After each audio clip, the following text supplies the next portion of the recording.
ಕಥೆಯೊಂದ ಹೇಳಿದೆ ಬರೀ ಗುರುತುಗಳೇ ಕಾಲೇಜಲ್ಲಿ, ಕ್ಲಾಸ್ ರೂಮಿನ ಬೆಂಚಲ್ಲಿ, ಕಾರಿಡಾರ್ ವಾಲಲ್ಲಿ.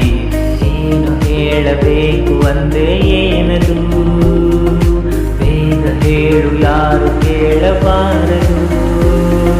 ನೋಡಿವಳಂದಾವ ಮುತ್ತಿನ ಮಾಲೆ ಚಂದಾವ, ನೋಡಿವಳಂದಾವ ಮುತ್ತಿನ ಮಾಲೆ ಚಂದಾವ.